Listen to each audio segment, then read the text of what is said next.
नमस्कार प्यारे साथियों, मैं सुशील जादौन आप सभी का स्वागत करता हूं, आप सभी का अभिनंदन करता हूं। तो कैसे हैं आप सब लोग? बहुत अच्छे होंगे, जबरदस्त होंगे और शानदार होंगे।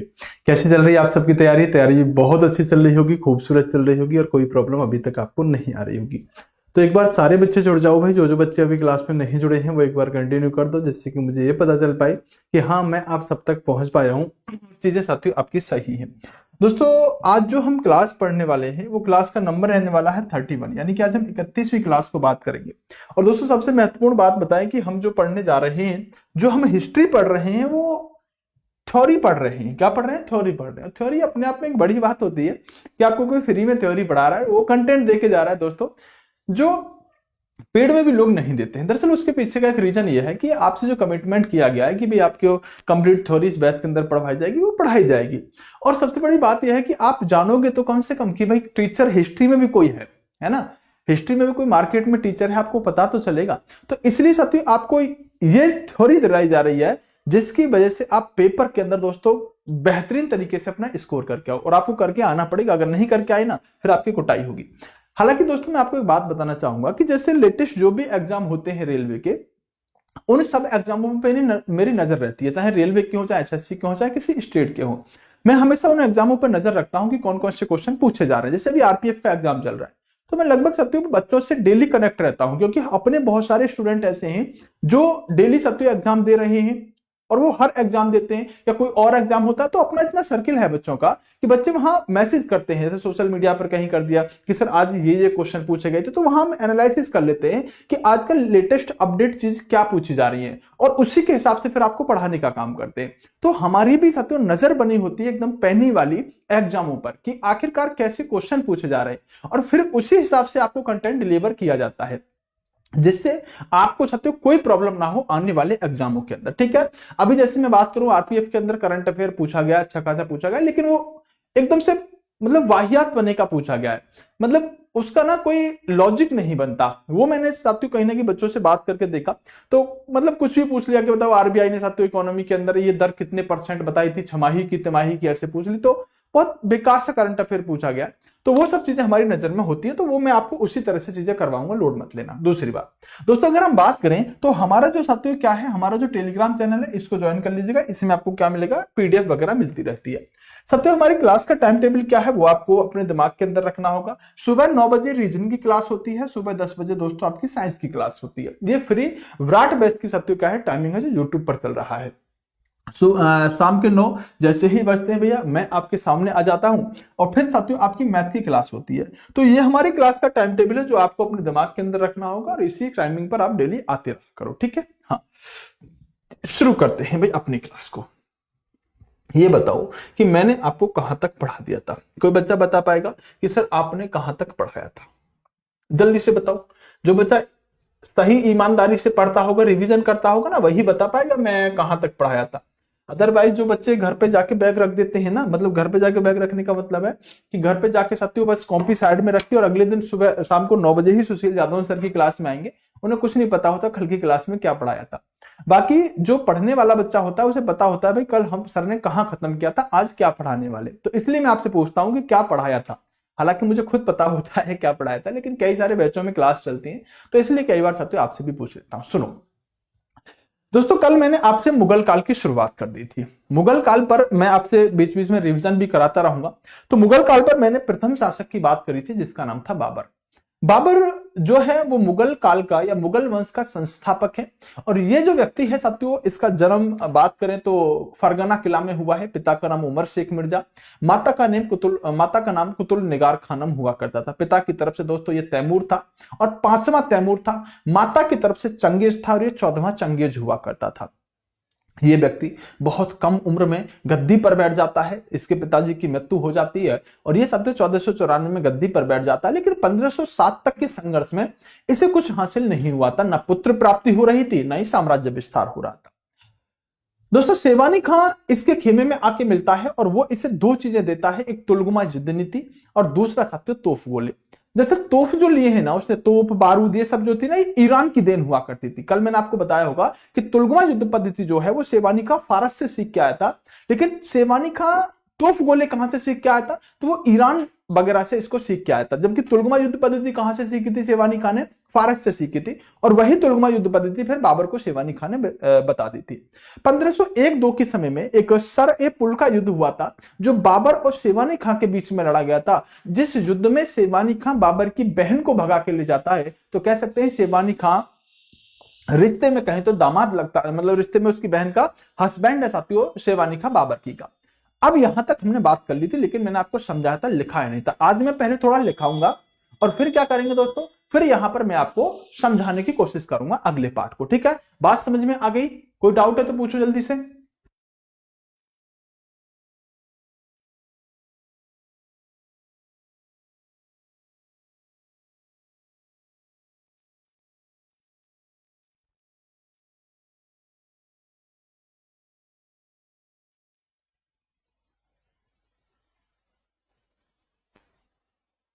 चलिए, तो पहले साथियों क्या करेंगे, पहले लिखेंगे सब चीजों को और फिर साथियों हम आगे बढ़ते हैं। देखो चलें, सर आपसे पढ़कर मुझे हिस्ट्री आने लगी है सर, मुझे पढ़कर हिस्ट्री आने लगी है, हिस्ट्री आने लगी है। ओके ओके, मैंने राहुल आपका कमेंट पढ़ लिया, हिस्ट्री आने लगी है, अच्छी बात है, आ जाएगी जी की पूरी आ जाएगी। देखो दोस्तों, हम बात करें मुगल वंश की जो शासन काल रहेगा वो 1526 से लेकर 1707 तक रहेगा। 1526 वह समय होगा जब बाबर भारत के अंदर एंट्री ले चुका होगा। हालांकि हमने जो अभी बाबर पर देखा है वो अभी उसके जन्म की जीवन की काल की स्थिति को जाना है, लेकिन 1526 से 1707 तक का समय जो है ये मुगल काल का माना जाता है। हालांकि मैंने आपको यह समझाया होगा कि 1857 तक मुगल वंश के अंतिम शासक को हम देखते हैं बहादुर शाह जफर को, जिसे बहादुर शाह द्वितीय कहते हो। लेकिन ये जो डेट है ना 1707, इसमें दोस्तों औरंगजेब की मृत्यु हुई है 1707 में, और औरंगजेब इन मुगलों का एक प्रतापी शासक है। औरंगजेब के बाद जो शासक आए ना वो उतने ताकतवर नहीं थे, मतलब मुगल वंश औरंगजेब के बाद कमजोर पड़ गया है। औरंगजेब के बाद मुगल वंश कमजोर पड़ा है, तो 1707 वह डेट है जब औरंगजेब की मृत्यु होती है, इसलिए हम यहां तक पढ़ते हैं। फिर उसके उत्तर मुगल काल में पढ़ते हैं 1707 से 1857 तक के समय को। दोस्तों संस्थापक कौन है? बाबर है। और बाबर कब से कब तक शासन करेगा? तो बाबर जो शासन करेगा दोस्तों 1526 से 1530 तक करेगा। ये एक चंगताई तुर्क हुआ करता था। इसका जन्म हुआ है 14 फरवरी 1483। मैंने कहा होगा कि वैलेंटाइन डे का गिफ्ट है। सर कहां पर? फरगना के किले में इसका जन्म हुआ है, उज्बेकिस्तान के अंदर पड़ता है। इसकी सबसे जो रियासत है वो है आपकी ट्रांस ओक्सियाना रियासत। ये मैंने आपको कल बहुत अच्छे से समझाया था, और मेरा यही तरीका होता है, पहले मैं आपको चीज समझाता हूं एक स्टोरी के माध्यम से, फिर मैं आपको नोट कराता हूं। इसे जब मैं समझाया करूं सिर्फ समझा करो, और हिस्ट्री पढ़ाने का यही एक बेस्ट तरीका हो सकता है जो बहुत लंबे चीजों को सीखने के बाद आया है। अब आपको देखो सारी बातें आपके दिमाग में स्टोरी की तरह सेट पहले से हो रखी होंगी। दोस्तों इसकी माता का नाम है कुतुल निगार खां, या इसे कुतुल निगार खानम कहते हैं, और पिता का नाम है उमर शेख मिर्जा। जो मिर्जा है दरअसल एक उपाधि है जो इसके पिता ने धारण करी थी। माता की तरफ से 14वां चंगेज है और पिता की तरफ से 5वां तैमूर है। कुछ चीजें मैं आपको याद भी करा देता हूं, चलो साथ के साथ। देखो अब आप भूल जाओ जैसे कि सर पिता की तरफ से क्या था, तो देखो अगर हम पिता को लिखेंगे तो ऐसे ही तो लिखेंगे आप पिता को, तो पिता से ध्यान रखना तय से कौन सा हो जाएगा? तैमूर हो जाएगा। देखो यहां से तय को उठा लेना तो तय से समझ लेना तैमूर है। और पैसे अगर आप 5 लिखेंगे तो ऐसे ही तो लिखोगे 5, तो पैसे साथियों आप यहां पर 5 लिखेंगे, तो 5वां तैमूर है पिता की तरफ से। देखो यहीं से क्लियर होगा। देखो जो चीज जैसे मैंने याद करी होंगी ना वो मैं आपको ऐसे ही डिलीवर कर दूंगा, कोई लोड लेने की जरूरत नहीं है। तो पिता की तरफ से जैसे तैमूर और पैसे 5वां तैमूर है बाबर पिता की तरफ से। क्लियर हो गई ट्रिक? बोले सर क्लियर होगी। चलो मार्की भी कर देते हैं। देखो अगर हम बात करें 14, तो 14 साथियों आप लिखोगे तो ऐसे ही तो लिखोगे, जैसे ही तो स्टार्ट करोगे, और चंगेज भी ऐसे ही लिखोगे। तो भैया 14वां चंगेज, क्या 14वां चंगेज, तो एक जैसे शब्द आ रहे हैं 14वां चंगेज। तो इसी तरह से आप इसे याद कर लेना कि माता की तरफ से साथियों ये क्या है? 14वां साथियों चंगेज हुआ करता था। बात समझ में आ गई? दोनों बातें याद हो जाएंगी, क्वेश्चन पूछा जाता है, ध्यान रखना। दोस्तों 1494 के समय पर जब साथियों इसके पिता की मृत्यु हो जाती है, एडी ईस्वी की बात कर रहे हैं, उमर शेख मिर्जा की जब मृत्यु हो जाती है तो बाबर बन जाता है शासक मात्र 11 वर्ष की उम्र में।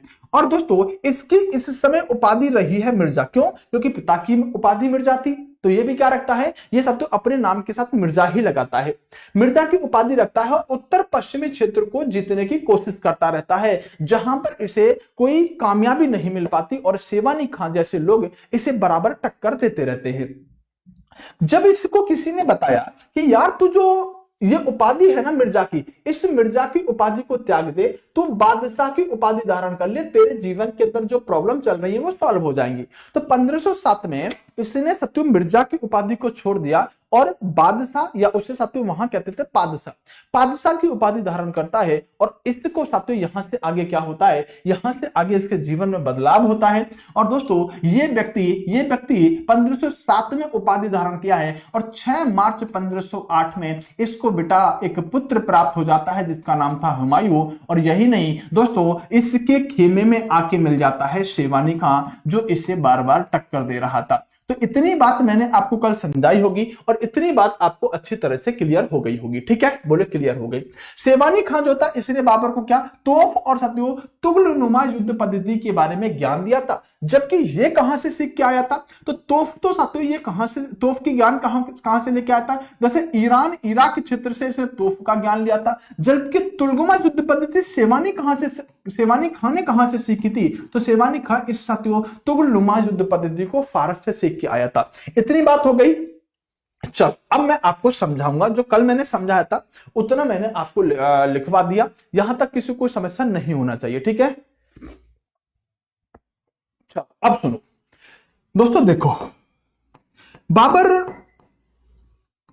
अब थोड़े सही दिन बाबर के आगे जब उसने बादशाह की उपाधि को धारण कर लिया और इस व्यक्ति ने दोस्तों अपनी मिर्जा की उपाधि को छोड़ दिया, तो थोड़े सही दिन बाबर के आगे, जब सही दिन आगे बाबर के, तो बाबर को यहां पर क्या हुआ जरा सुनना ध्यान से। एक समय हुआ जिस समय पर दोस्तों आज के अगर हम दोस्तों बात करें कश्मीर का क्षेत्र, उस समय का ऐसे समझो पंजाब का क्षेत्र, मतलब आप इसे पंजाब कश्मीर का क्षेत्र लिख सकते हो। ध्यान से सुनना मेरी बात को, अब कोई लिखेगा नहीं, जो लिखना था आपने लिख लिया। दोस्तों पंजाब कश्मीर का क्षेत्र है, इस पंजाब कश्मीर के क्षेत्र में दो गांव रहा करते थे, इस पंजाब कश्मीर के क्षेत्र में दो गांव हुआ करते थे। इन गांवों को आप भेरा बाजौर के नाम से जानते हो। क्या नाम है? भेरा और बाजौर के नाम से इन गांवों को जानते हो। इसे बाजौर भेरा भी आप लिखते हो कई बार, बाजौर भेरा के नाम से जानते हो। कश्मीर पंजाब के क्षेत्र में दो गांव हैं जिनका नाम है बाजौर भेरा। यहां पर एक जनजाति निवास करती है, इस जनजाति को आप यूसुफ जाई जनजाति के नाम से जानते हो। सुनते रहना ध्यान से, यूसुफ जाई जनजाति के नाम से जानते हो। यूसुफ जाई क्या है? तो साथियों ये एक जनजाति है, यहां पर निवास करती थी। यूसुफ जाई जनजाति ऐसे समझो एक लुटेरे प्रवृत्ति की जनजाति, मतलब लूटपाट में बहुत विश्वास रखता है और कभी भी कहीं मन किया वहां जाके लूटपाट करने के लिए पहुंच गए। तो ये बाजौर भेरा गांव की जो जनजाति है जिसका नाम यूसुफ जाई जनजाति है, ये लूटपाट में बहुत विश्वास रखती है और आए दिन लूटपाट करती रहती है। इस यूसुफ जाई जनजाति ने क्या किया? इस यूसुफ जाई जनजाति ने दोस्तों एक अटैक कर दिया अफगानिस्तान क्षेत्र पर। कहां पर? अफगानिस्तान क्षेत्र पर अटैक कर दिया और वहां जाके भयंकर लूटपाट करी।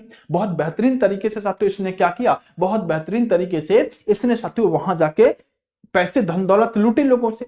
अच्छा, जब लूटपाट करके ये जनजाति दोस्तों आ गई वापस, जब लूटपाट करके ये जनजाति वापस आ गई तो यहां की जनता को गुस्सा आया, यार ये लोग लूटपाट करके चले गए। यहां की जनता ने, जहां लूटपाट इस जनजाति ने करी थी, यहां की जनता ने दोस्तों जाके शिकायत अपने राजा के साथ करी कि यार कोई जनजाति आई थी लूटपाट करके चली गई। बेटा क्वालिटी बढ़ा रहा, सही लिख रहा है, अब इससे भी ज्यादा बड़ा क्या लिखवाओगे? दिख रहा है, ठीक है। तो इस जनजाति ने अपने राजा से जाके शिकायत करी कि यार कोई जनजाति आई थी हमारे गांव में लूटपाट करके चली गई। राजा बोला कि कौन थी जनजाति? तो लोगों ने बताया कि जनजाति के बारे में कहा जाता है कि वो भारत की तरफ से आई थी और लूटपाट करके गई है। और इन लोगों का राजा कौन था? इन लोगों का राजा ही था दोस्तों बाबर। क्या नाम था? बाबर।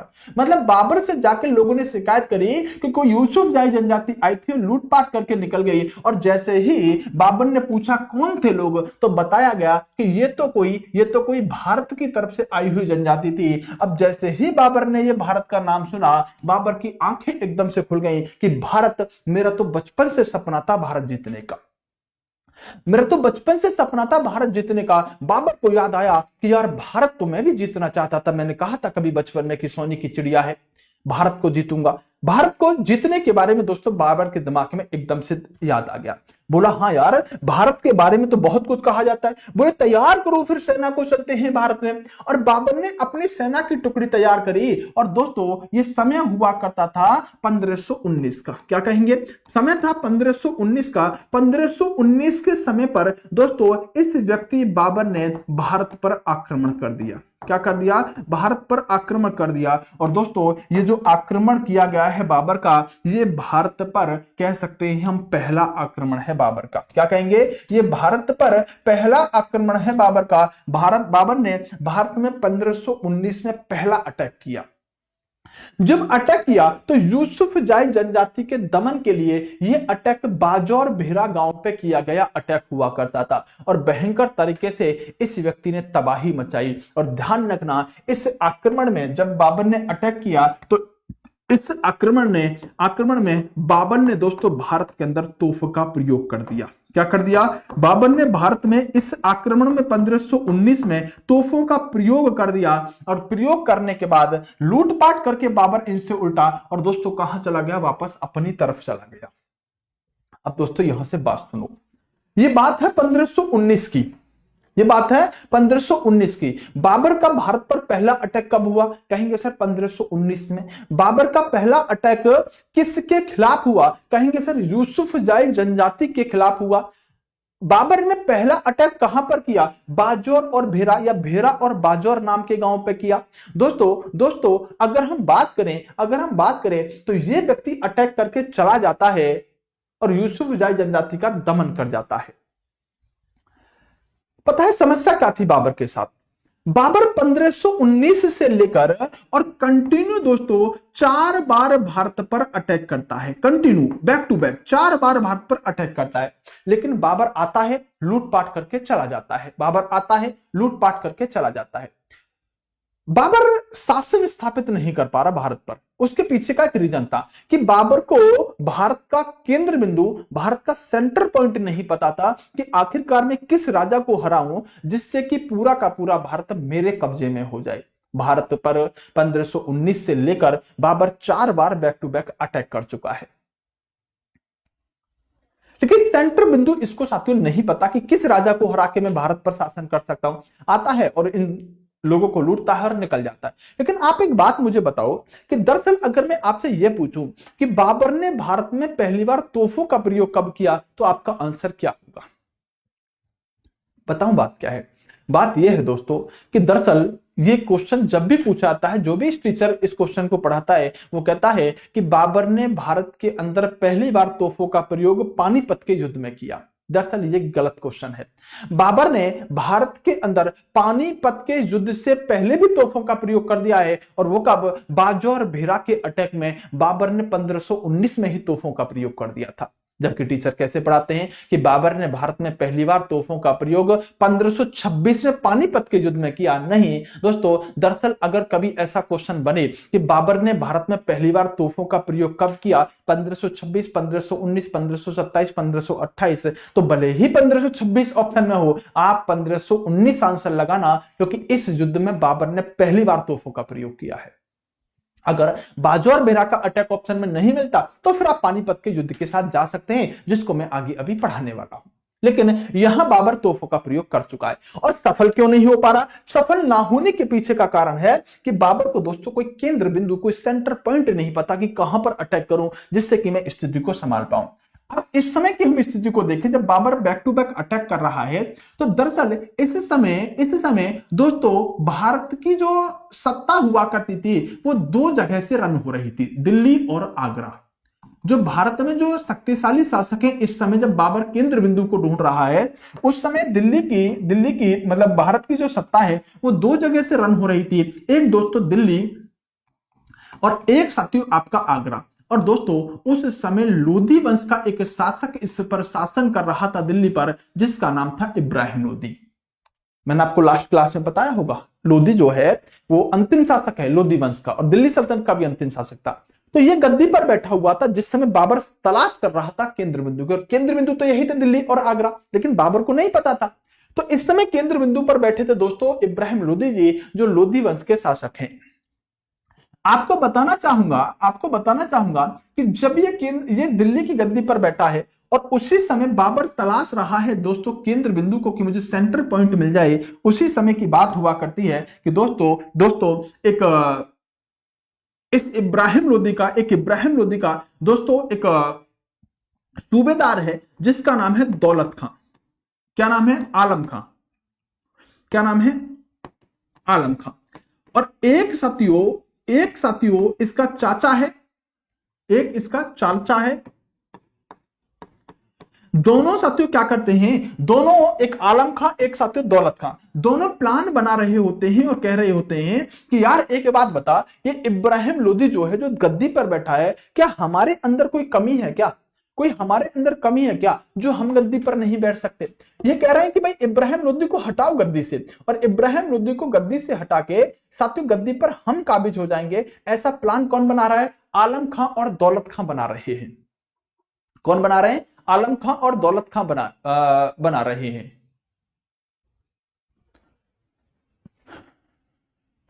क्या हुआ बेटा?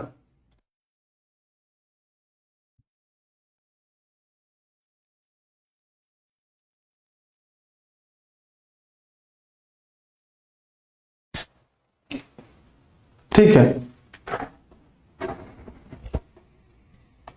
हाँ, तो मैंने कहा कि ये दोनों प्लान बना रहे हैं कि भाई हम इस दिल्ली की गद्दी पर बैठ सकते हैं, आखिरकार हमारे अंदर क्या कमी है, हम इस गद्दी को हासिल कर सकते हैं। तो दोनों ने कहा कि ठीक है, कोई बात नहीं है, चलो कुछ प्लान बनाते हैं कि इब्राहिम लोदी को हटाते हैं और हम गद्दी संभालने का काम करते हैं। दोस्तों दरअसल आपको एक बात और बताना चाहूंगा कि ये जो साथियों आलम खां है, ये इस इब्राहिम लोदी का चाचा ही लगता है। क्या लगता है? इब्राहिम लोदी का चाचा ही लगता है। जबकि रिश्ते में दौलत खां जो है, ये साथियों सूबेदार या गवर्नर हुआ करता था पंजाब का। मतलब इसी का गवर्नर है, इसने पंजाब में इसको गवर्नर बना रखा है या सूबेदार बना रखा है। कहां पर दोस्तों? पंजाब क्षेत्र में। तो दोनों के दोनों कहते हैं ना कि भाई समझदार से समझदार मिलेगा तो कुछ ज्ञान की बातें होंगी, दोनों नीच से नीच मिलेंगे तो कुछ अजीब ही बात होंगी। तो चाचा जान आलम खां और सूबेदार पंजाब का दौलत खां प्लान बना रहे हैं कि इस इब्राहिम लोदी को हटाते हैं और हम गद्दी पर बैठेंगे, एक दिल्ली का शासक बनेगा, एक आगरा का शासक बनेगा। बोले ठीक है। तो इन्होंने कहा भाई कैसे होगा, कैसे दौलत खां को, मतलब इब्राहिम लोदी को कैसे हम हरा सकते हैं, कैसे उसे हटा सकते हैं? बोले टेंशन की क्या बात है, हटाना क्या है, एक काम करते हैं, चलते हैं और चलने के बाद इस इब्राहिम लोदी का क्या कर देते हैं भैया? मर्डर कर देते हैं, इसे हम मार देते हैं, इसे हम मार देते हैं। दोनों ने प्लान बनाया मारने का और फिर एक दूसरे की तरफ देखा, बोले हाँ ऐसा मत कर देना, ऐसा मत कर देना, अगर हम मारने के लिए पहुंच भी गए ना तो कहीं ऐसा ना हो कि हमारा राज खुल जाए, और अगर एक बार राज खुला तो कुछ नहीं कर पाएंगे, इब्राहिम लोदी पकड़ के हमें बहुत कूटेगा। बोले कूटेगा क्या, चल अटैक कर देते हैं, एक बार पूरी सेना तैयार करते हैं, अटैक करते हैं, हराएंगे, मारेंगे, खत्म करेंगे और हम गद्दी संभालेंगे। बोले अच्छा। बोले ठीक है, चल ये बता तेरे पास कितनी सेना है इस समय, तेरे पास कितनी सेना है? बोले मेरे पास लगभग 20,000 की सेना है। बोले इधर मेरे पास भी 20,000 की सेना है। 20,000 सेना लगभग इन्होंने ले रखी है। फिर तो उन्होंने एक दूसरे की तरफ देखा, बोले ये गलती तो बिल्कुल मत कर देना, ये सामने वाला 5 लाख की सेना लेके बैठा है, अब 40,000 से 5 लाख को हराना क्या संभव है? बोले हम पिटेंगे, कुटेंगे, मारे जाएंगे, 5 लाख इस 40,000 से थोड़ी हराई जा रही है। बोले ये भी प्लान कैंसिल। बोले फिर क्या करें? बोले एक काम करते हैं, किसी से मरवा देते हैं इब्राहिम लोदी को, किसी से मरवा देते हैं इब्राहिम लोदी को। बोले कौन मारेगा? बोले भाई इसको तो एक ही मार सकता है भारत में, और उस व्यक्ति का क्या नाम है? उस व्यक्ति का नाम है, जो इसे मार सकता है उसका नाम है राणा सांगा। क्या नाम है? राणा सांगा। ये राणा सांगा ही एक ऐसा व्यक्ति है जो इसको मार सकता है, क्योंकि दोस्तों मैंने आपको बताया होगा कि 1517 के अंदर जो खतौली का युद्ध हुआ था, या खटौली का युद्ध इसे आप कहते हैं, इस युद्ध में इस राणा सांगा ने इब्राहिम लोदी को बुरी तरह से हराया था। तो अगर ताकत की बात करें ना, तो इब्राहिम लोदी से भी ज्यादा ताकतवर है राणा सांगा, एक मेवाड़ का शासक है, एक राजपूत शासक, जो राणा सांगा से, मतलब इब्राहिम लोदी से भी ज्यादा ताकतवर है, क्योंकि 1517 में ये साथियों राणा सांगा इस इब्राहिम लोदी को हरा चुका है। बोले एक काम करते हैं, इसी के पास चलते और कहते हैं भाई इसे मार, हमें गद्दी दिलवा दे। बोले चल चलते हैं। पहले तो प्लान बनाया, फिर देखा नहीं यार ये राणा सांगा, ये राजपूत शासक है, ये पता ना इसके दिमाग में कब क्या चीज साथियों क्लिक हो जाए, कहीं ऐसा ना हो इनको इसको भी मारे, हम दोनों को भी मारे और दिल्ली की गद्दी पर खुद काबिज हो जाए। इसको छिड़ना भी गलत है, ये तो गलती पर मारे तो मारे, मार के छोड़ दे, और ना मारना चाहे तो दोस्तों बहुत बड़ी बात पे भी ना मारे, और अगर मारने के मन में आ जाए तो ये व्यक्ति ऐसा है कि बिना गलती के बिना बात के सीधा मर्डर कर देगा, मतलब प्रॉब्लम है। तो राणा सांगा को तो शांत पड़ा रहने दे, उसको तो हाथ लगाने की भी जरूरत नहीं है, नहीं तो साथियों कहीं ऐसा ना हो हमारी ही कयामत आ जाए। तो राणा सांगा से दोस्तों दोनों ही बच जाते हैं। कहते हैं कि राणा सांगा की तो बात भी मत करना अपने प्लान में, बहुत खतरनाक टाइप का ये व्यक्ति है। बोले ठीक है फिर क्या करें यार, कैसे हटाएं इसे, ये हटेगा कैसे इब्राहिम लोदी? बोले पैसे दो मर्डर कराओ, पैसे दो मर्डर कराओ, इसके अलावा कोई चारा नहीं है। बोले कि किससे मरवाएं? बोले कोई लुटेरा मवाली गुंडा बुलाओ और इसको मरवाओ। जैसे ही कहा लुटेरा मवाली गुंडा बुलाओ इसको मरवाओ, तुरंत दौलत खां के दिमाग में एक बात आ गई, बोले हाँ अब हो गया काम। बोले कैसे? क्योंकि देखो ये कहां का सूबेदार है, ये पंजाब का सूबेदार है, और बाबर 1519 से 4 बार यहीं पर पंजाब के क्षेत्र में तो अटैक कर रहा था। इसने कहा एक आदमी है जो आंधी की तरह आता है तूफान की तरह जाता है, वो इसे मार सकता है, उससे बात करते हैं और वो ही इसको मारेगा। और सुपारी दे दी गई दोस्तों किसको? इस बाबर को। और बाबर से कहा बाबर तू आ जा। दरअसल इसका एक बेटा है जो दिलावर खां है, वो लेटर लेके पहुंचा इस बाबर के पास, और बाबर से कहा कि बाबर तू कुछ मत कर, तू इस इब्राहिम लोदी को आके मार दे, हम तुझे जो चाहेगा दिल्ली आगरा में कितनी भी लूट करना, कोई दिक्कत नहीं होगी, हम तुझे लूट के लिए स्वतंत्र कर देंगे इस दिल्ली और आगरा के क्षेत्र में। बाबर के पास जब ये खत पहुंचा, जब लेटर पहुंचा, तो बाबर ने कहा ठीक है मैं आता हूं। बाबर ने क्या कहा? ठीक है मैं आता हूं, और बाबर भी आने के लिए तैयार हो गया। लेकिन बाबर को बुलाया किसने है? दौलत खां और आलम खां, जो एक चाचा और एक जो सूबेदार हैं। बाबर ने कहा मैं आता हूं। दरअसल बाबर इस इब्राहिम लोदी को मारने के लिए बिना जानकारी लिए चल गया। कहते ना कि दुश्मन को मार मतलब मुझसे लड़ने से पहले मेरे बारे में जान लिया होता, तो ऐसा ही कुछ हुआ। ये व्यक्ति दोस्तों बाबर इस इब्राहिम लोदी के बारे में बिना जानकारी लिए ही चल दिया, और जब चल दिया चलते चलते साथियों कहां पर आ गया? आते रास्ते में आ गया। और दोस्तों इसके बारे में कहा जाता है, इतिहासकार कहते हैं कि जब ये सिंधु नदी को पार कर रहा था तो इसकी सेना की संख्या हुआ करती थी मात्र 12,000। कितनी सेना लेके आ रहा है? मात्र 12,000 की सेना लेके बाबर आ रहा है। अब बाबर जब रास्ते में आ गया तो बाबर ने सोचा यार एक बार मैं पूछ तो लूं कि इब्राहिम लोदी है कौन, किस खेत की मूली है, कौन से बादल में उड़ने वाली चिड़िया है, एक बार पूछ तो लूं। बड़ा 1517 और 1518 दोनों ही डेट मिलती है वहां पर, ठीक है, ये खतौली वाले युद्ध की। तो दोस्तों कहा यह जाता है कि बाबर ने सोचा कि एक बार पूछ तो लूं इब्राहिम लोदी के बारे में। तो इब्राहिम लोदी के बारे में बाबर ने लगाया फोन आलम खां दौलत खां को, बोले यार बताओ तो सही इब्राहिम लोदी की कितनी सेना है, क्या है, कैसे है, कितना ताकतवर है। तो इन दोनों ने कहा टेंशन मत ले बाबर, कुछ ज्यादा नहीं है, कुछ 5 लाख की सेना है इसके पास, कुछ 5 लाख की सेना है, तो आ मारेंगे इसको, लगाएंगे ठिकाने, तो दिल्ली आगरा में लूट करना और हम अपना शासक बनेंगे। बाबर ने अपने घोड़े रोक दिए, बोले रोको भाई, रोको रोको रोको रोको, कहां जा रहे हो? 5 लाख की सेना, ये 12,000 सैनिक लेके मैं जा रहा हूं, मैं बेवकूफ हूं क्या? मैं बेवकूफ हूं क्या? मैं मारने जा रहा हूं इब्राहिम लोदी को या खुद मरने के लिए जा रहा हूं? बाबर ने कहा दोनों से, बोले भाई से मुझ पे हाथ जुड़वाओ, मैं कोई नहीं आ रहा इसको मारने मारने। भाई तुम इतनी बड़ी ताकत के साथ मुझे बुला रहे हो, मैं खुद मारा जाऊंगा इतनी बड़ी सेना के सामने। तो इन दोनों ने कहा यार टेंशन मत ले, हम तेरे साथ खड़े होंगे दोनों। बाबर ने कहा तुम साथ खड़े होगे तो तुम्हारी भी तो 40,000 है दोनों की मिलके, तुम क्या कर लोगे? बोले ना ना टेंशन मत ले, हम साथ देंगे, हम मारेंगे। बोले अगर तुम साथ देके ही मारने वाले हो या तुम मारने ही वाले हो तो खुद मार लो ना, मुझे क्यों बुला रहे हो? बाबर समझ गया जितना मुश्किल है। इनको लगा आलम खां दौलत खां को यार प्रॉब्लम हो गई है, तो बाबर नहीं आया तो इब्राहिम लोदी कैसे मरेगा, हम कैसे राजा बनेंगे, प्रॉब्लम हो गई। इन्होंने कहा तू एक काम कर, एक व्यक्ति है जो तेरी मदद अगर कर दी तो समझ ले तेरा काम सेट हो गया, तो उससे एक बार पत्राचार कर ले, और अगर तेरी मदद राणा सांगा ने कर दी तो तुझे तो छोड़, तुझे जरूरत भी नहीं पड़ेगी, अकेला राणा सांगा इब्राहिम लोदी को मार देगा। तो एक बार बात कर ले राणा सांगा से, शायद राणा सांगा तेरी मदद कर दे। दोस्तों कहा जाता है कि इस बाबर ने संपर्क साधा राणा सांगा से कि मैं भारत आ रहा हूं और मुझे तुम्हारी मदद चाहिए। अब ये तो ठहरे राजपूत शासक, इन्हें तो लड़ने मरने में कोई दिक्कत ही नहीं होती थी।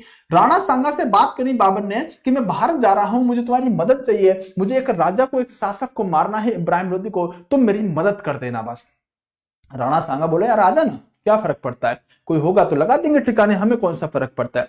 बाबर ने कहा नहीं, ऐसे नहीं, सौदा कर लेते हैं, 1/2 भारत तुम्हारा होगा और 1/2 भारत मेरा, मतलब आधा भारत तुम्हारा आधा भारत मेरा। जो इब्राहिम लोदी का साम्राज्य है उसमें आधे पर तुम शासन करते रहना, आधे पे मैं शासन करता रहूंगा, दोनों के बीच में साथ यहां पर शर्त लगे कि आधा आधा भारत बांट लेंगे। अब देखना एक तरफ तो ये दोनों बांटे पर रहते दिल्ली और आगरा को, कि एक दिल्ली पर बैठेगा एक आगरा पर, इन दोनों ने आपस में बांट लिया आगरा और दिल्ली, क्या आधा तेरा आधा मेरा। तो रेवड़ी तो ने बढ़ चुकी थी पहले ही, ठीक है, रेवड़ी तो ना शुरू में बढ़ चुकी थी, होना तो कुछ नहीं था। राणा सांगा बोला ठीक है कोई बात नहीं है, टेंशन मत ले, तू आजा। लेकिन दोस्तों ध्यान रखना, राणा सांगा ने बाबर की मदद करने के लिए बोल दिया, ये बात सिर्फ बाबर की आत्मकथा बाबरनामा में ही लिखी गई है, तो जो कि बाबरी जो है कि राणा सांगा ने मेरी मदद करने के लिए हाँ बोल दिया था, ये बात सिर्फ राणा सांगा बाबर अपनी आत्मकथा में बोलता है, जबकि अधिकतर इतिहासकार कहते हैं कि राणा सांगा ने ऐसा कमिटमेंट कोई किया नहीं था, ये सिर्फ बाबर बोलता है अपनी आत्मकथा में। दोस्तों अब बाबर का थोड़ा कॉन्फिडेंस उठ गया, क्या राणा सांगा तो अकेले ही हरा देता है इसको, इब्राहिम लोदी को साथ देने के लिए आ रहा, तो टेंशन फ्री। बाबर चल दिया सत्तू, इसकी मदद के नाम पर बाबर चल दिया। और बाबर कहां पहुंच गया, बाबर दोस्तों पहुंच गया भारत। और भारत के अंदर भी कहां पर दोस्तों, ये जगह है हरियाणा की, और दोस्तों समय है 1526 हरियाणा के अंदर पानीपत का मैदान है। पानीपत साथियों एक जिला है हरियाणा का, पानीपत का मैदान है, और पानीपत के मैदान में बाबर ने अपनी सेना को लाके खड़ा कर दिया। एक तरफ पानीपत के मैदान में 1526 में खड़ा है बाबर, और दूसरी तरफ निमंत्रण भिजवा दिया इस बाबर ने इब्राहिम लोदी को कि इब्राहिम लोदी युद्ध स्वीकार कर, तुझे तो मैं मिनटों में क्या सेकंडों में खत्म करने के लिए आया हूं। इब्राहिम लोदी भी तैयार था, बोले अच्छा तू हराएगा मुझे, क्योंकि ये बाबर तो उछल रहा था राणा सांगा के दम पे कि राणा सांगा आएगा 1 मिनट में खत्म करेंगे। 1526 की बात है, पानीपत के मैदान में इब्राहिम लोदी की सेना और बाबर की सेना आमने सामने खड़ी हो गई है, और बाबर उठ के देख रहा है राणा सांगा आ रहा है कि नहीं आ रहा कहीं से। बाबर सेना तैयार, युद्ध का साथियों आह्वान हो चुका है, और बार बार देख रहा है राणा सांगा की धूल उड़ाती सेना कहीं दिख जाए, कहीं आ नहीं रही है पानीपत के आसपास। दरअसल हुआ क्या कि जब यहां डील हुई थी ना, तो राणा सांगा कहा जाता है कि राणा सांगा ने अपने सेनापतियों मंत्रियों से कहा भाई सेना तैयार कर लो, हमें किसी की मदद करने के लिए जाना है, बाबर की मदद करने के लिए। सेनापतियों ने पूछा जी बाबर की मदद क्यों करने जा रहे हो, कह रहे इब्राहिम लोदी को मारना है, और कहते हैं कि आधा भारत बाबर हमें दे देगा और इसकी थोड़ी मदद कर देंगे इब्राहिम लोदी को मारने में। सेना बोली दिमाग खराब हुआ है क्या महाराज, तुम्हारा दिमाग खराब हुआ है क्या? आप एक बात बताओ, इस इब्राहिम लोदी को कल कहो तो कल उखाड़ के फेंक दे हम अकेले, और इसको तो हराया है हमने, कल दोबारा कहो दोबारा हरा दे, हम तो जिंदा छोड़ रखा है इसे। तुम जब कहो जब इसे इब्राहिम लोदी को उखाड़ के फेंक देंगे, और तुम क्या सोच रहे हो कि तुम्हें बाबर आधा भारत दे रहा है? नहीं, बाबर तुमसे आधा भारत ले रहा है, क्योंकि अगर तुम चाहो तो पूरे भारत पर तुम्हारा झंडा कल होगा, इब्राहिम लोदी को हम अकेले हरा सकते हैं। और बाबर के इस आधे भारत लेने के बाद को समझ गया राणा सांगा, और राणा सांगा ने कह दिया कोई बाबर की मदद करने नहीं जाएंगे, कोई बाबर की मदद करने के लिए नहीं जाएंगे। और इधर इसके भरोसे बाबर सत्यो ऐलान जंग कर चुका था और इब्राहिम लोदी की सेना के सामने खड़ा था। समझ नहीं आ रही कि बेटा आ तो रही है। यहां इब्राहिम लोदी के सामने खड़ा है, इब्राहिम लोदी के घोड़े, जो 5 लाख की सेना है, इब्राहिम लोदी के घोड़े चिंगार रहे थे, हाथी दहाड़ मार रहे थे, साथियों सैनिक तलवारों पर धार दे रहे थे, और छोटी सी सेना को लेकर खड़ा था सामने बाबर। अब राणा सांगा नहीं आएगा, बाबर समझ चुका, और बाबर यह भी समझ चुका कि अब तो मौत निश्चित है। राणा सांगा क्या था, मराठा या मंगोल नहीं, राणा सांगा एक राजपूत शासक है। तो इब्राहिम लोदी के सामने जब 5 लाख की सेना खड़ी है, तो बाबर समझ गया ये तो घिर गए, ये तो हम मारे जाएंगे, ये तो हमने खुद अपनी मौत का जाल बुन लिया, इब्राहिम लोदी के सामने अब हमारी कुछ नहीं चलने वाली।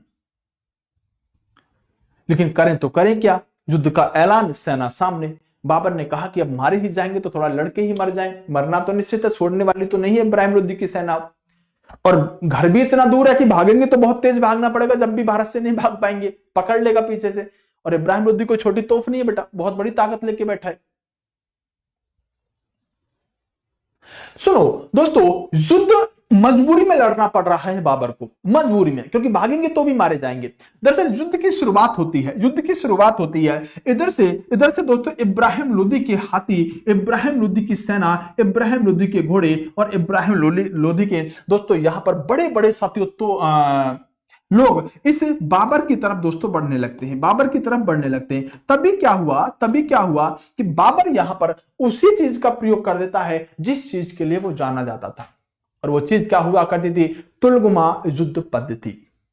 क्या हुआ करती थी? तुलगुमा युद्ध पद्धति। सर क्या होती थी तुलगुमा युद्ध पद्धति, ये तो बताओ। दोस्तों बाबर क्या करता था? बाबर अपनी सेना को कुछ इस शेप में खड़ा करता था। बाबर अपनी सेना को कुछ इस शेप में खड़ा करता था, यानी कि बाबर की जो सेना हुआ करती थी वो कुछ साथियों इस तरह से खड़ी हुआ करती थी। सुनो इसमें क्या खास बात है। पहली बात तो साथियों दुश्मन है, यहां पर सामने है दुश्मन, ठीक है, दुश्मन है सामने, और बाबर की सेना साथियों ये खड़ी मान लो, ठीक है, बाबर की सेना ये खड़ी। अब इसमें खास बात क्या होती थी? इसमें खास बात क्या होती थी कि बाबर जो था, ये बाबर तो यहां पर देखो, ये जो लाइन है यहां सेना खड़ी है और यहां पर सब तो बहुत गहरी खाई खुदवा देता था, गड्ढे खुदवा दिया करता था, और उन गड्ढों को दोस्तों पेड़ों के पत्ते, डालियों, टहनियों से ढक दिया करता था। तो यहां पर क्या है? खाई है। और बाबर ने शेप कैसे बनवाई है? वी। यह तुलगुमा युद्ध पद्धति क्या है, इस बात को समझो, वी के आकार की। अब दुश्मन की सेना जब इस सेना को देखेगी तो सामने से क्या है? बहुत बड़ी सेना दिख रही है, सामने से बड़ी सेना, पीछे ये सेना छोटी सी सेना है। तो बाबर ने अपनी सेना को जो तुलगुमा युद्ध पद्धति है उसमें इस तरह से खड़ा कर दिया, तुलगुमा युद्ध पद्धति का प्रयोग कर दिया, जिसमें सामने से सेना बहुत बड़ी दिखती है, पीछे छोटी होती चली जाती है। बाबर जो आप ये वाला देख रहे हो, बाबर जो आप ये वाला देख रहे हो साथियों, ये है साथियों बाबर के तोफ। क्या है? ये है बाबर के तोफ। बाबर एक टुकड़ी आगे खड़ी करके पीछे उनके तोफ सजवाया करता था, और बाबर जिस विधि से तोफ सजवाता था उस विधि को आप उस्मानी विधि कहते हो। बाबर के तोफ सजवाने वाली विधि एक बार एग्जाम में पूछी गई है। बाबर के तोफ सजाने की विधि का क्या नाम है? उस्मानी विधि से तोफ सजवाता था। इसके दो प्रमुख तोपची हैं, अभी मैं बात करूंगा, जो तोफों को संभालने का काम करते थे। अंत में बाबर साथियों यहां पर खड़ा होता था सबसे पीछे, और इस स्थान को कहा जाता था गुल। क्या कहा जाता था? गुल। गुल में बाबर खड़ा होता था, गुल में बाबर खड़ा होता था। हुआ क्या कि जब इब्राहिम लोदी की सेना ने इधर से अटैक किया तो सेना एक तो बाबर की बहुत बड़ी दिख रही है। इस तुलगुमा युद्ध पद्धति की एक खास बात और हुआ करती थी कि जैसे ही दुश्मन की सेना बढ़ती थी ना, जब दुश्मन की सेना यहां पे आती थी तो साथियों यहां से कुछ छोटी सी टुकड़ी निकल के तुलगुमा युद्ध पद्धति के आधार पर ये इधर से कवर कर लिया करती थी। मतलब अब ये सेना बीच में घिर चुकी थी, सामने बड़ी सेना दिख रही है और एक टुकड़ी पीछे से घूम के और इधर से कवर कर लिया करती थी। अगर ये सेना यहां पर पहुंच गई, समझो दुश्मन की सेना कहां पर पहुंच गई? दुश्मन की सेना सत्य मान लो यहां पर पहुंच गई, उसी समय पीछे से एक टुकड़ी निकल के ऐसे इसको कवर कर लेगी सेना को, और अब इधर खाई खुदी हुई है, इधर भाग नहीं सकती, इधर से ये सेना आ गई, पीछे से भी सेना ने कवर कर लिया, इधर पूरी खाई खुदी हुई है, दुश्मन की सेना बीच में फंस जाया करती थी और बीच में फंसा के ये दुश्मन को मार दिया करते थे, बीच में फंसा के ये दुश्मन को मार दिया करते थे। और दोस्तों हुआ क्या जरा समझो, तुलगुमा युद्ध पद्धति तो ठीक था, ये व्यक्ति ये बाबर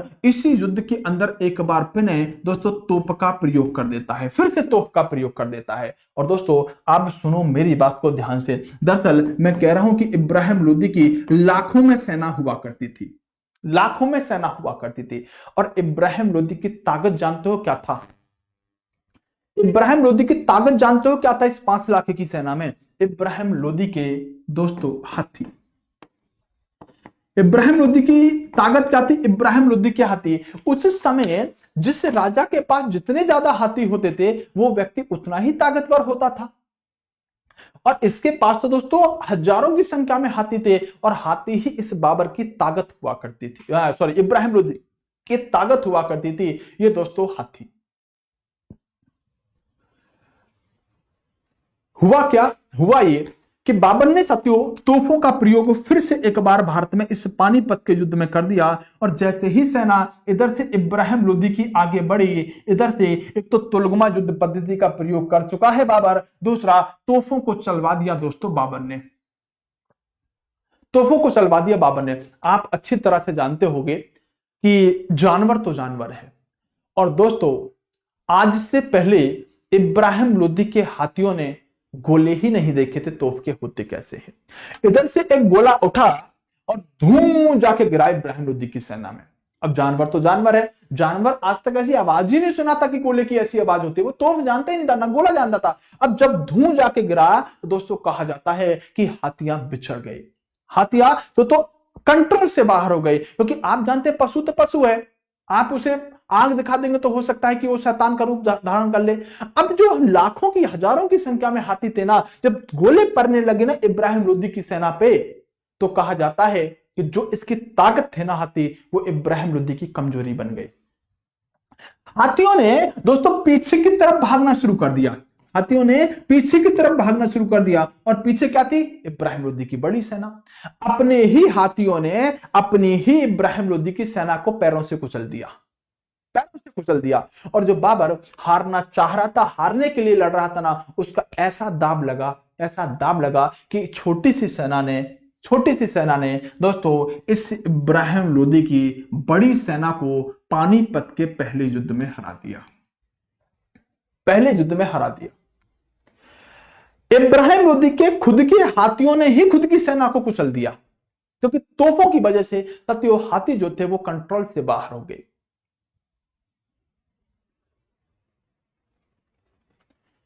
छोटी सेना बड़ी सेना से साथियों हार गई। और दोस्तों जैसे ही ये सेना हारी, तो बाबर ने भारत के अंदर दिल्ली और आगरा के राजा को हरा दिया।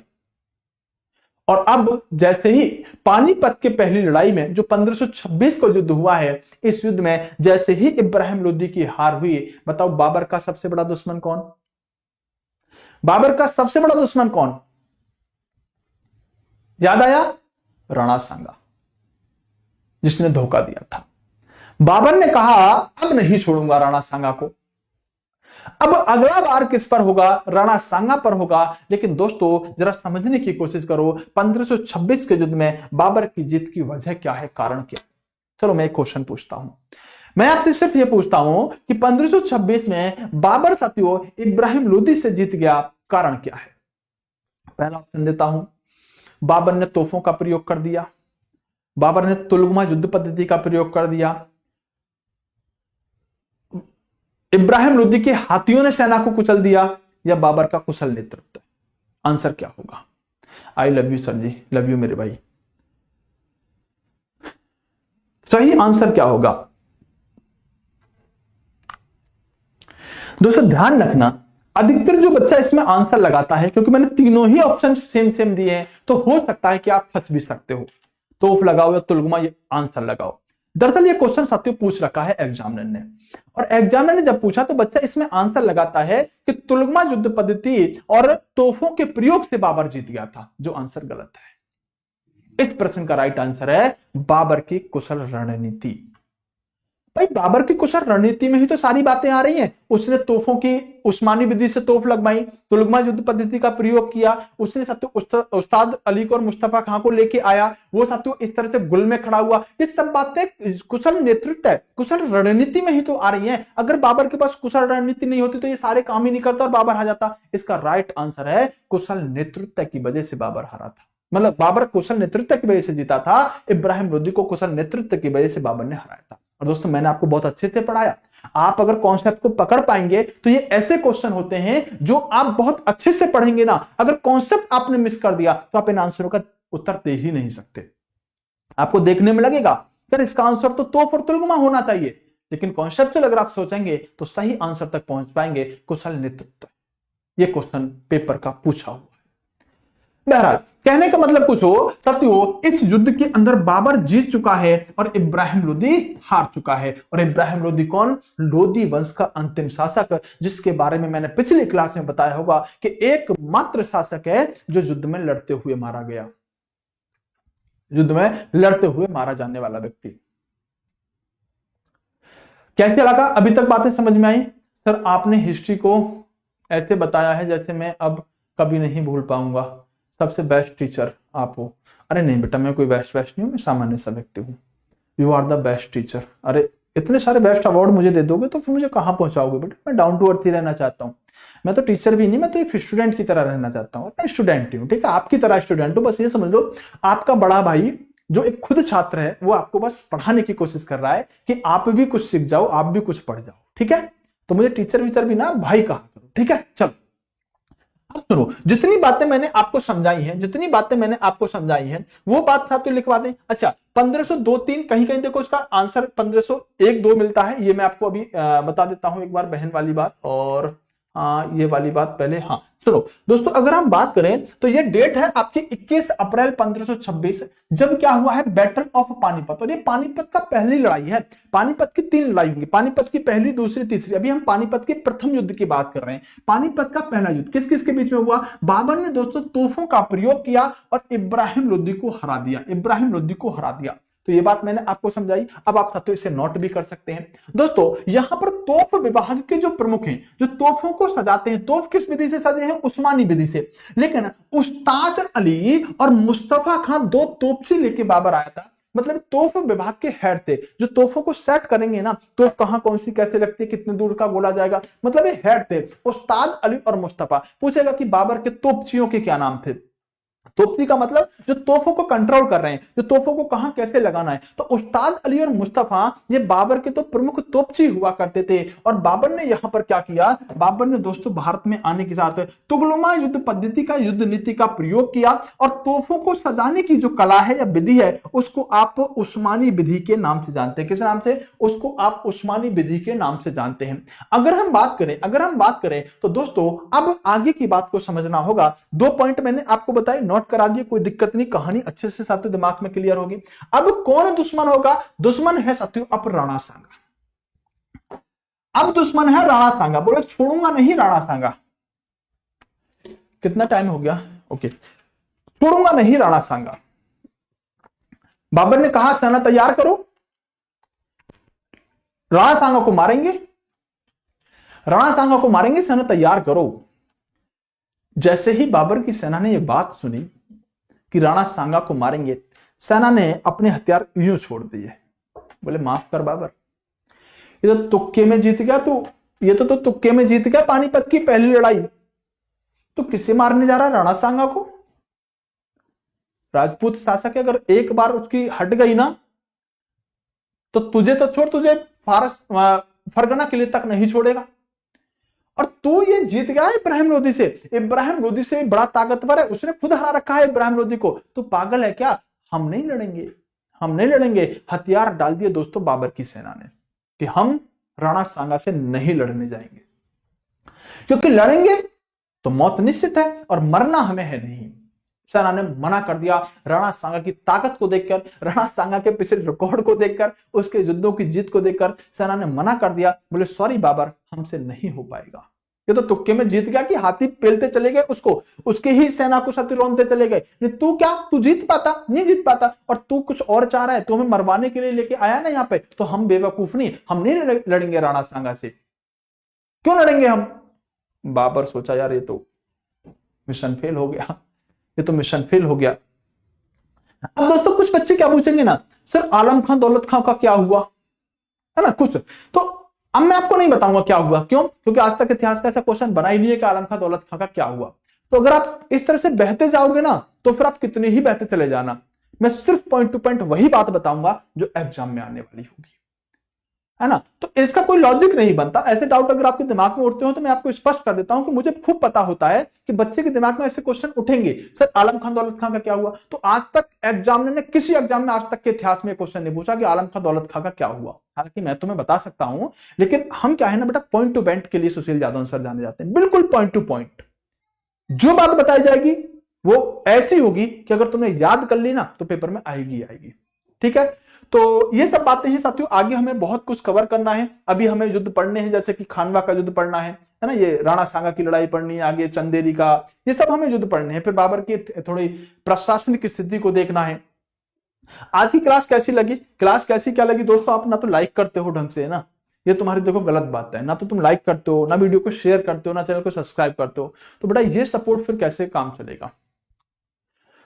ये सपोर्ट कैसे काम चलेगा? तुम फिर सपोर्ट नहीं करोगे तो फिर मोहब्बत कैसे? बताओ तुम, मतलब तुमसे मैं क्या कहूं, तुम खुद बताओ, चलो तुम खुद बताओ कि सर ऐसा कर लेते हैं, गलत बात है कि नहीं है तुम्हारी? तुम खुद सोच लो। तुम कहोगे सर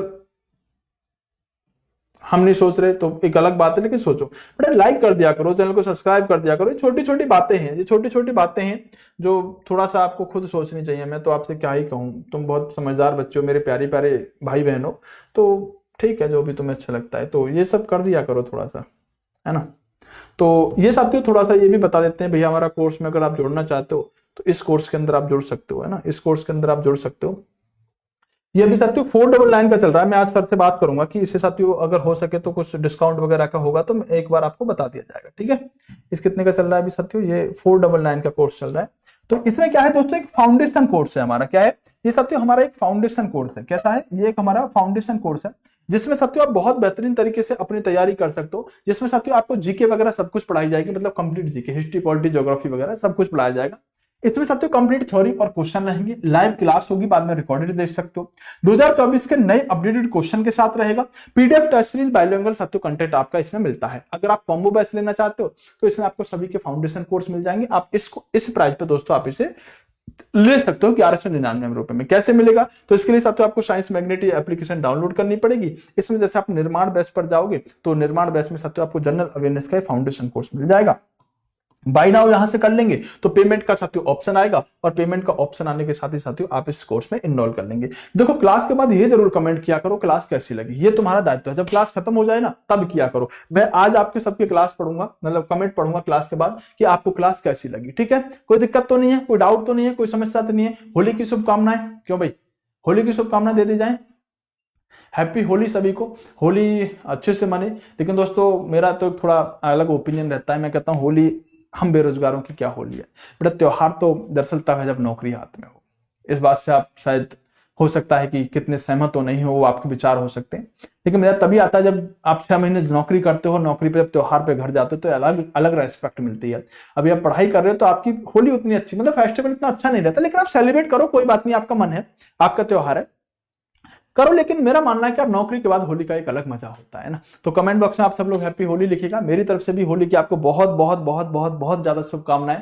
आपकी ये वाली होली हो ना हो, लेकिन अगली वाली होली या दीपावली आपकी नौकरी वाली होनी चाहिए। तो कितने बच्चे ऐसे हैं जो इस बात के लिए पूरी लगन के साथ तैयार है, सर अगली होली या दीपावली जो भी आएगी ना, हम नौकरी के साथ वो त्योहार मनाएंगे, है ना। तो मेरी तरफ से आपको सभी को होली की बहुत बहुत शुभकामनाएं, बेस्ट ऑफ लक, अच्छे से पढ़ो। अगली होली या दीपावली जो भी आप मनाओ वो नौकरी वाली होनी चाहिए। तो bye bye, take care, love you to all. Class कैसी लगी कमेंट करके जरूर बताइएगा। Bye bye, take care.